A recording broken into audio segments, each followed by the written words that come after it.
आपके वालिद वालिदा दादी और नानी का नाम बताएं। 4 नाम बताने हैं, वालिद वालिदा दादी और नानी। पहले अवाम में से खड़े हों, तलबा पहल ना करें। वो खड़े हुए, माइक दो भाई। अस्सलामु अलैकुम व रहमतुल्लाहि व बरकातुहू। आपका नाम क्या है? आप अपना नाम बताइए। मेरा नाम मोहम्मद समीर कदीर अहमद है जी। जो वालिद का नाम है वो है हजरत अब्दुल्ला जी। और वालिदा का नाम हजरत आमिना और दादी का नाम हजरत फातिमा और नानी का नाम है हजरत बर्रा। ठीक है, सही जवाब है, माशाअल्लाह। अल्लाह ताला आपको इल्म नाफ़िअ अता फरमाए, इनको इनाम दे दिया जाए। दूसरा सवाल है कि आप सल्लल्लाहु अलैहि वसल्लम के मुअज्जिन कितने थे? यानी हुजूर के जमाने में जो सहाबा अज़ान पढ़ा करते थे, आपके मुअज्जिन कितने थे और उनके नाम क्या क्या है? हुजूर के मुअज्जिन कितने थे और उनके नाम क्या क्या है?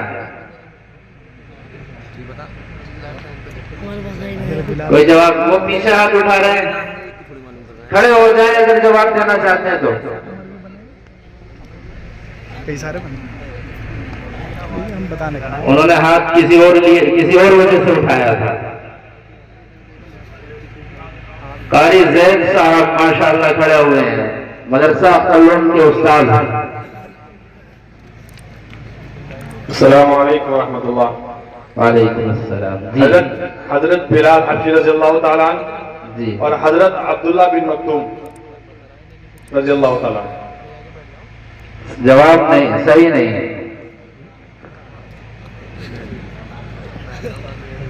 और कोई जवाब देना चाहें?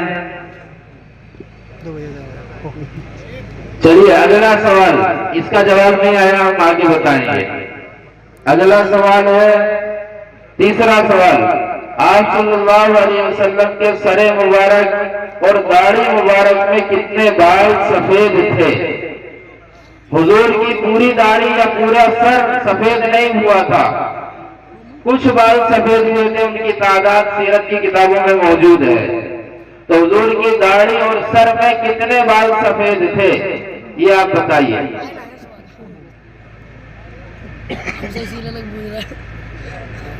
जी माइक पहुंचाए पीछे।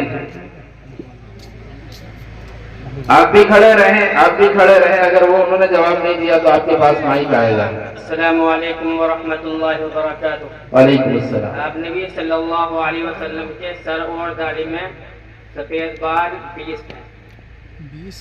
ठीक, सही जवाब है। मुकम्मल 20 तो नहीं है तादाद, यानी 20 के आसपास 20 या 25 कहा जाता तो 20 भी सही माना जाएगा जवाब। किताबों में 20, बाद में 20 लिखा, बाद में 18 या 21, यानी 20 से 25 के दरमियान बाल सफेद थे। तो ये जवाब सही है, इन्हें इनाम दे दिया जाए। चौथा सवाल है कि हुजूर सल्लल्लाहु अलैहि वसल्लम की बड़ी साहबजादी का नाम बताइए और उनके शोहर का नाम भी बताएं। हुजूर की 4 बेटियां थी, 4 बेटियों में बड़ी कौन है, उनका नाम बताएं और उनके शोहर का नाम। देखिए हम थोड़ा सा जायजा भी लें, जिनके नाम लेवाए हैं हम, जिनके नाम पर हम मर मिटने के लिए तैयार रहते हैं, उनकी बेटी का नाम और उनके शोहर का नाम हमें मालूम नहीं है, मालूम होना चाहिए। ये जायजा लेने का वक्त है। जी अस्सलाम वालेकुम। हजरत फातिमा और हजरत अली रज़ियल्लाहु अन्हु। नहीं, जवाब सही नहीं है। हजरत फातिमा सबसे छोटी है।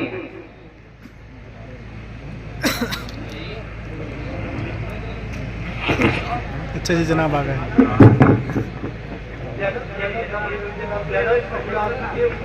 ये माइक दें, सदर साहब का माइक दें, स्टेज पे खड़े हैं, उन्हें भी माइक पहुंचाएं। अभी आप रुक जाइए। बड़ी लड़की है ना, उनका अबू राजा। जी सही जवाब है। बड़ी बेटी का नाम हजरत ज़ैनब रज़ियल्लाहु अन्हा और उनके शौहर अबुल आस बिन रबी हैं। ये जो ये खुद उनके खालाजाद भाई थे। हजरत ज़ैनब के खालाजाद भाई थे। सदर साहब हमें इनाम देते थे, आज हम दे रहे हैं सदर साहब को इनाम। ठीक है, पांचवा सवाल है,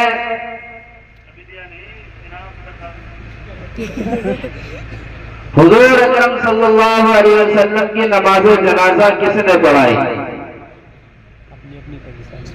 अनस इब्न शहाबुद्दीन।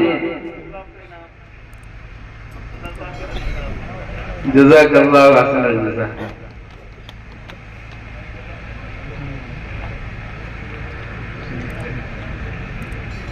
हुजूर की नमाज जनाजा किसने पढ़ाई? ये सवाल है। वालेकुम अस्सलाम। आप सल्लल्लाहु अलैहि वसल्लम की जनाजा नमाज किसी ने नहीं पढ़ाई थी, सबने अलग-अलग पढ़ी। किसी ने नहीं पढ़ाई तो फिर कैसे हुई? अलग-अलग पढ़ी थी। सब सहाबा ने अपने तौर पर अलग-अलग पढ़ी। सही जवाब है, उनको इनाम दे दिया जाए। हमने 5 सवाल किए, 4 सवालों का जवाब हमें मिल गया। एक सवाल था आपके मुअज्जिन कितने थे और उनका नाम क्या है? इसका जवाब नहीं आया। ये बहुत अच्छी बात है, हमारे मजमे में गोया कि 4 सवालों का जवाब हमें मिला है।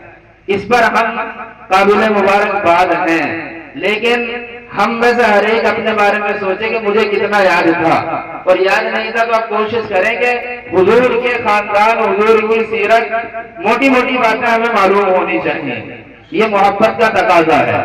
मोहब्बत से मोहब्बत दीन हक की शर्त अव्वल है, तो मोहब्बत का तकाजा है। मोहब्बत तकाजा करती है कि हम जाने उनको। देख, आपके मुअज्जिन 4 थे, 4 साहबा आपके मुअज्जिन थे, जिनके नाम ये हैं। हजरत बिलाल रज़ी अल्लाह अन्हु, इन्होंने दूसरा नाम लिया था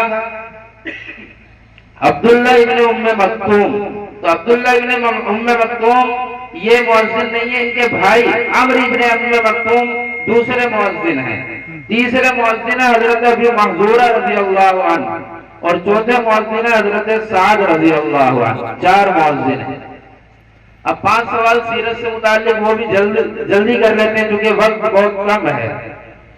सवाल नंबर 1, हिंदुस्तान में अंग्रेजों की आमद किस तरह हुई और सबसे पहले हिंदुस्तान आने वाला अंग्रेज कौन था और किस सन में आया? दे दें ये खड़े। 3 जुज़ है, सवाल मुख्तसर है लेकिन 3 हिस्से हैं। पहला हिस्सा आप माइक पकड़ो। हिंदुस्तान में अंग्रेजों की आमद किस तरह हुई और सबसे पहले हिंदुस्तान आने वाला अंग्रेज कौन था? अस्सलामु अलैकुम व रहमतुल्लाहि व बरकातुहू। हिंदुस्तान में सबसे पहले आने वाला अंग्रेज वास्को डी गामा था। ठीक है, वो सन 1401 में आया था। 1401 में नहीं, जवाब सही नहीं। और कोई? जी इधर खड़े। तलाबाबाद में तुम खड़े रहो, जो तालिबान जवाब देना चाहते हैं खड़े रहे, पहले उनसे लेंगे जवाब। माइक जल्दी पहुंचाएं। अस्सलाम वालेकुम। नाम तो जो है ना सही बताया है, और 1498 में आया हुआ है। 1498 में वास्को डी गामा आया, ये कह रहे हैं नाम सही बताया है। पता नहीं, शायद उनको याद नहीं है, याद है तभी कह रहे हैं। ठीक है, और अंग्रेज किस तरह आए ये भी इसी सवाल में है। पहला अंग्रेज वास्को डी गामा आया, आगे अंग्रेजों के आने का क्या तरीका था, किस तरह वो हिंदुस्तान में आए हैं, किस बहाने से आए हैं? वे उनका जो कारोबार, सबसे हमारे यहाँ से जो कारोबार हुआ था उनका, वो रुई के उससे हुआ था। बताइए थोड़ा सा जी। वो जो हुआ था रुई के, उसकी यादायात हुई थी, जो हमारे यहाँ से सूप कहा जाता है उससे। रुई का लेन देन। ठीक है, आप खड़े रहिए, कुछ जवाब दे रहे हैं। कोई तालिब इल्म भी जवाब दे, हम शरीक कर लेंगे इनाम में। ये तालिब इल्म खड़े हुए, इनको दे माइक, ये पहले खड़े हुए हैं। जाओ जल्दी जवाब को माइक से अगर देना चाहते हो तो। अभी वजाहत नहीं हुई जवाब की। उनकी एक तिजारती कंपनी थी जिसका नाम ईस्ट इंडिया कंपनी था।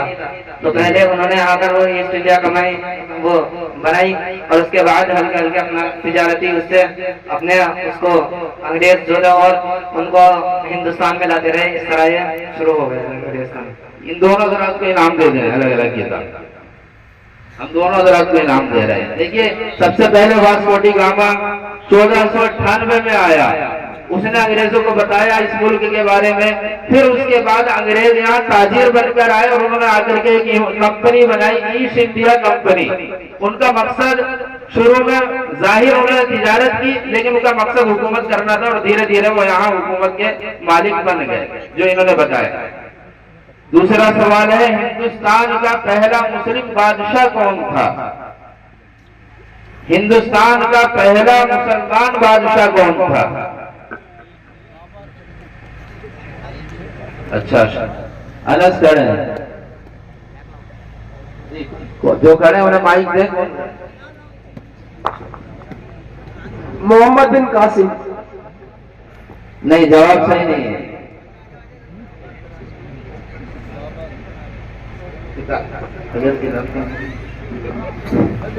हजरत खड़े हो गए।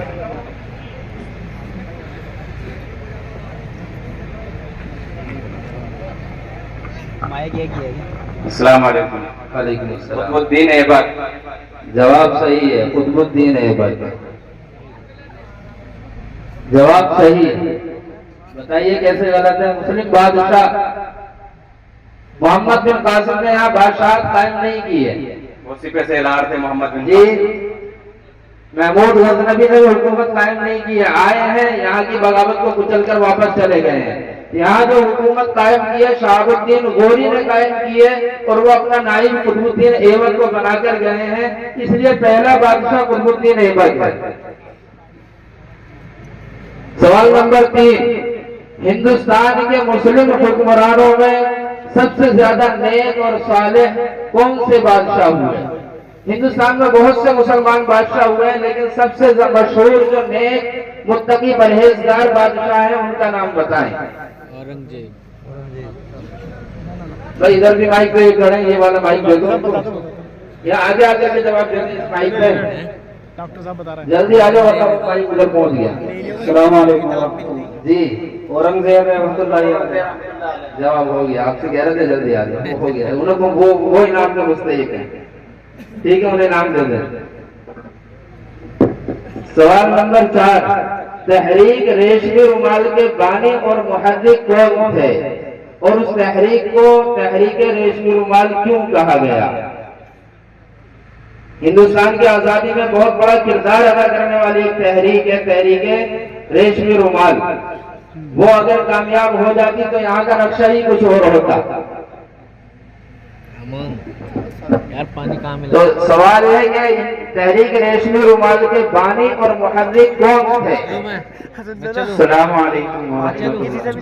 शेखुल हिंद हजरत मौलाना महमूद हसन। ठीक है, उसको तहरीक रेशमी रुमाल क्यों कहा जाता है? ये दूसरा जुज है। फंस गए।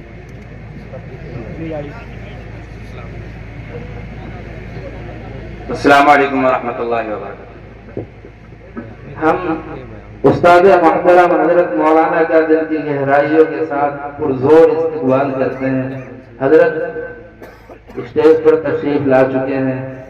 हजरत की आमद हम सब के लिए बाइस बरकत है। अल्लाह ताला हजरत को सेहत और तंदुरुस्ती अता फरमाए और हम सब के लिए हजरत की जात को खूब नाफे बनाए। आमीन कह दीजिए।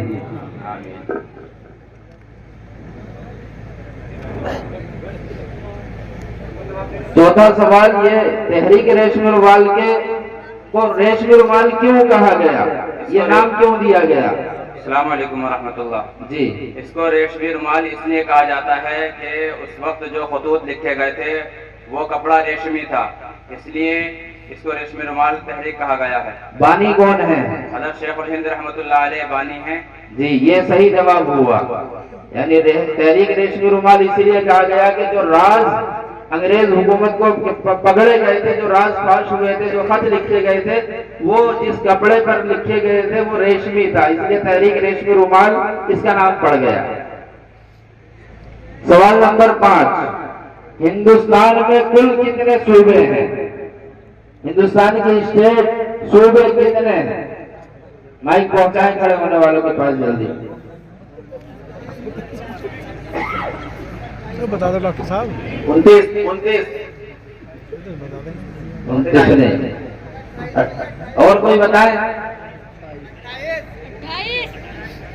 माइक में जवाब दे कोई। अस्सलामुअलैकुम वरहमतुल्लाहि वबरकातुहू। वालेकुम अस्सलाम जी। 28। शाबाश माशाल्लाह, सही जवाब। इनको इनाम दे दिया जाए। अब इस प्रोग्राम का आखिरी हिस्सा है, फितने शकीलियत से मुताल्लिक एक मुख्तसर मुकालमा है। फिर जो हमारा असल प्रोग्राम हजरत मौलाना दामत बरकातुहुल आलिया का बयान है, उसी पर इस नशिस्त का इख्तिताम होगा। मुख्तसर ये मुकालमा होगा तो दिलचस्प और मालूमात से भरपूर है। फितने शकीलियत को समझाया गया इसमें। अनाउंसर दावत दे दें अपने आप।